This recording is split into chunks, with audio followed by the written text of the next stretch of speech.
அனைவருக்கும் வணக்கம். TNSET exam ரிலேட்டடாக ஒரு இம்பார்ட்டன்ட் ப்ராப்ளம் பார்க்க போகிறோம். ஸோ ப்ராப்ளம் பார்த்தீங்கன்னா integral over mod Z equal to cos Z by Z cube into D Z is option A by I, option B I, option C minus by I, option D 2 by I. So இது வந்து பார்த்தீங்கன்னா ஒரு காட்சி integral தீரம், அதாவது காட்சி integral formula இருக்கு இல்லைங்களா, அதை பேஸ் பண்ணி போடலாம். அப்படின்னா காட்சி ரெசிடியூஸ் தீரம். ஸோ இது ரெண்டுத்தையும் யூஸ் பண்ணிக்கலாம். காட்சி தியரம் யூஸ் பண்ண முடியாது. என்ன ரீசன்னா ஃபங்க்ஷன் அனாலிட்டிக்காக இருக்கணும். ஃபர்ஸ்ட் ஆஃப் ஆல் இந்த ஃபஸ்ட்டு சொல்யூஷன் பார்த்துடலாம். Let I equal to integral over mod Z equal to உங்களுடைய எஃப் ஆஃப் இசட்னு cos Z by Z cube into d Z.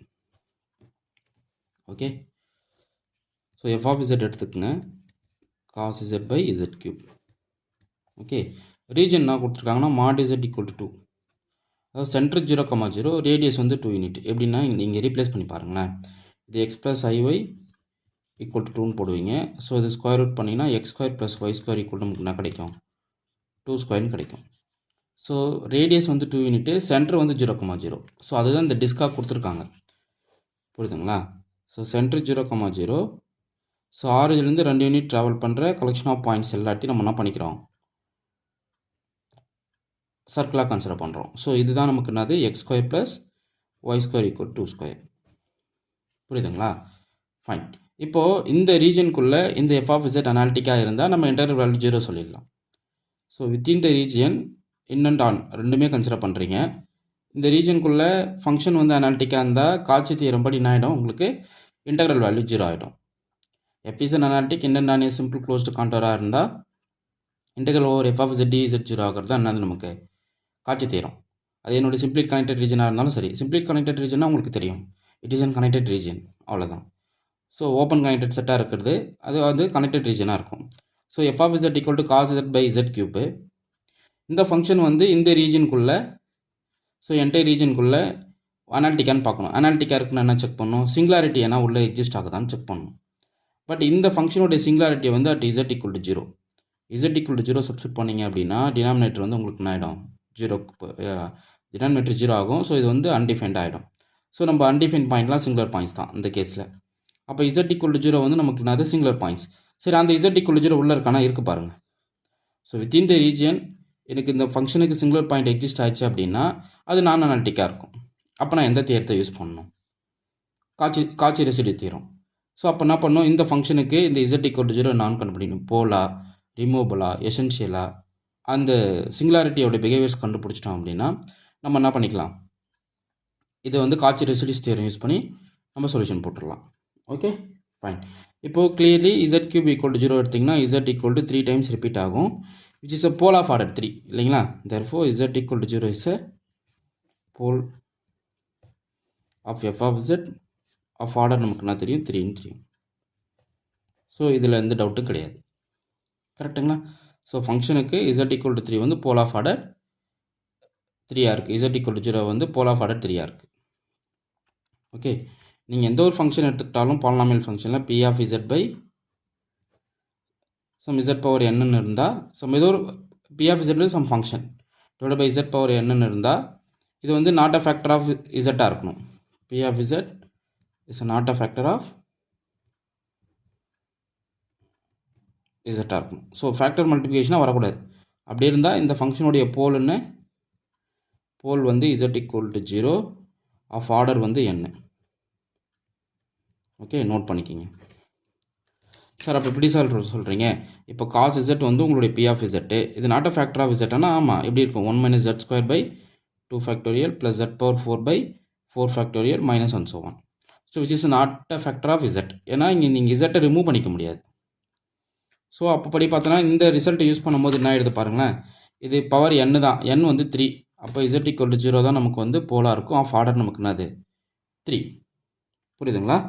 So pole of order 3, ஜென்ரலாக போல் ஆஃப் ஆர்டர் என்னுக்கு form என்ன, residues of F of z at z equal to z நாட்டுக்கு pole of order n form என்ன, 1 by n minus 1 factorial limit z tends to z naught dn minus 1 divided by dzn minus 1 of z minus z naught whole power n into f of z.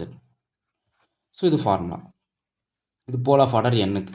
இப்போ இப்போ நமக்கு தெரிஞ்சு போல் of order 3 தானே at 0 அப்படியே எழுதுங்க பார்ப்போம் இந்த ஃபார்முலாவை. Residues of f of z at z equal to 0 பார்க்குறோம். So 1/2 factorial limit z tends to 0 d square divided by dz square of z not 0. So n வந்து 3, f of z வந்து cos z divided by z cube. Okay, so இந்த z cube cut ஆகிடும். Remaining part என்ன இருக்கு பாருங்கள். Residues of f of z at z equal to 0 பார்க்குறீங்க. So 1/2 factorial naught 2 limit z tends to 0. So இது வந்து d square by dz square of cos z. So இது நம்ம differentiate பண்ணால் கிடைக்கும். லிமிட் 2 டைம்ஸ்க்கு டிஃப்ரென்ஷியேட் பண்ணணும் இல்லைங்களா?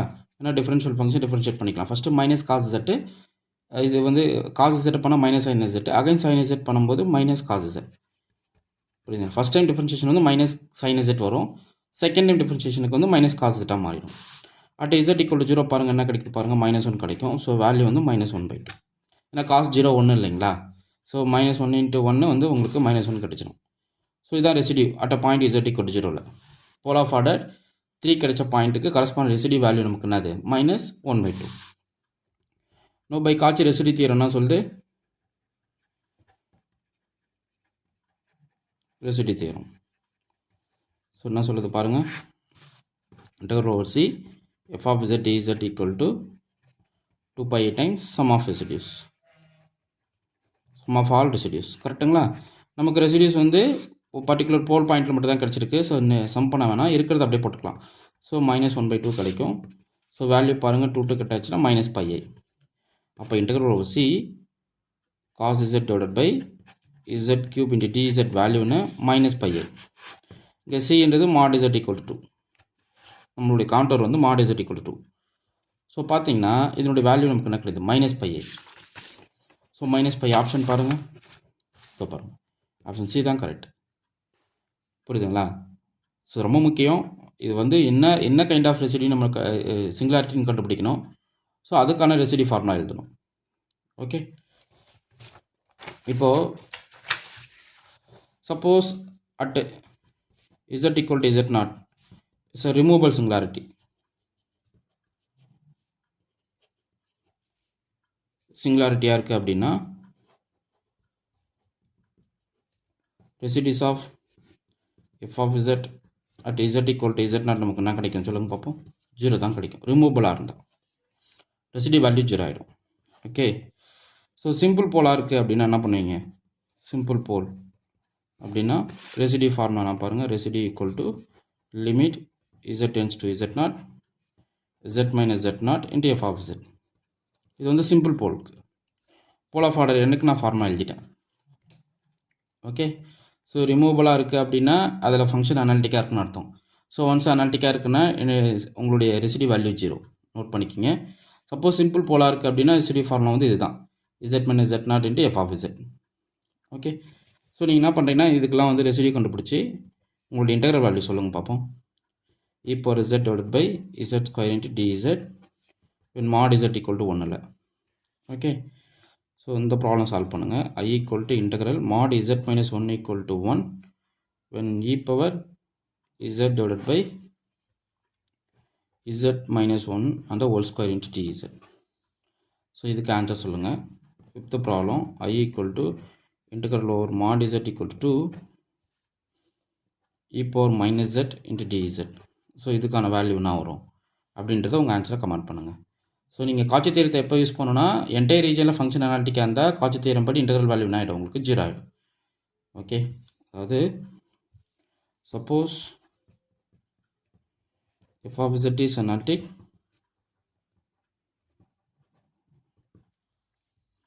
என்னென்னானே simple closed contour.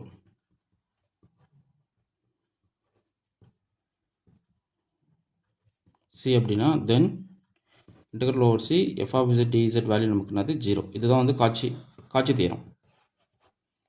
Okay, so இது நல்லா நோட் பண்ணிக்கோங்க. காட்சி இன்டெக்ரல் தியரம்னு சொல்லுவோம். So f of z is analytic and இன்னும் சிம்பிள் க்ளோஸ்டு கான்டோர் சியாக இருந்தால் தென் இன்டெக்ரல் வேல்யூ நமக்கு என்னது 0. ஸோ இதை யூஸ் பண்ணியும் நீங்கள் ஃபங்க்ஷன் அனாலிட்டிக்காக போதும் இன்டெக்ரல் வேல்யூ 0 ஆகிடும் வித்தின் த ரீஜனில். ஸோ இது வெல் நோன் ரிசல்ட் தான், நோட் பண்ணிக்கிங்க. ஸோ இந்த ப்ராப்ளத்தெலாம் சால்வ் பண்ணுங்கள். இதெல்லாம் ஹிண்ட்டாக எடுத்துக்கங்க. ஓகே. ஸோ பிஜிடிஆர்பிக்கு டெஸ்ட் பேட்ச் கொடுத்துட்ருக்கோம். ஸ்டடி மெட்டீரியல் போயிட்டுருக்கு. இன்ட்ரெஸ்ட் இருக்கிறவங்க test batch study material join பண்ணிக்கலாம். உங்களுக்கு காலேஜ் டிஆர்பி கண்டிப்பாக போடுவாங்க. டிஎன் செட் முடிஞ்ச உடனே காலேஜ் டிஆர்பி நோட்டிஃபிகேஷன் வந்துடும். ஸோ காலேஜ் டிஆர்பி படிக்காதவங்க படிச்சுட்டு இருங்க, உங்களுக்கு பெரிய சப்போர்ட்டாக இருக்கும். ஸோ ஏன்னா எக்ஸாம் வந்து எப்போ வேணாலும் திடீர்னு கால்ஃபர் பண்ணி திடீர்னு எக்ஸாம் நடத்திடுவாங்க. Already college TRB. ஸோ அது எக்ஸாம் நடத்தி முடிக்கணும், அவ்வளோதான். ஸோ எக்ஸாம் நடத்தி முடிக்காமல் இருக்க டிலே கண்டிஷன்ஸ் உங்களுக்கு தெரியும்னு நினைக்கிறேன். இன்னும் கொஞ்சம் நாளில் கண்டிப்பாக காலேஜ் டிஆர்பி வந்துடும். ஸோ காலேஜ் டிஆர்பி வந்தோடனே நீங்கள் என்ன பண்ணிக்கலாம், அதுக்கு நீங்கள் ரெடி ஆகிடலாம். ஓகே. ஸோ எல்லாத்துக்கும் ப்ராப்பராக டெஸ்ட் பேட்ச் கொடுக்குறோம். டெஸ்ட் பேட்ச் கொஷின் பார்த்தீங்கன்னா உங்களுக்கு அவ்வளோ ஸ்ட்ராங்காக இருக்கும், அவ்வளோ ப்ராக்டிஸ் கொஷின்ஸ் இருக்கும்.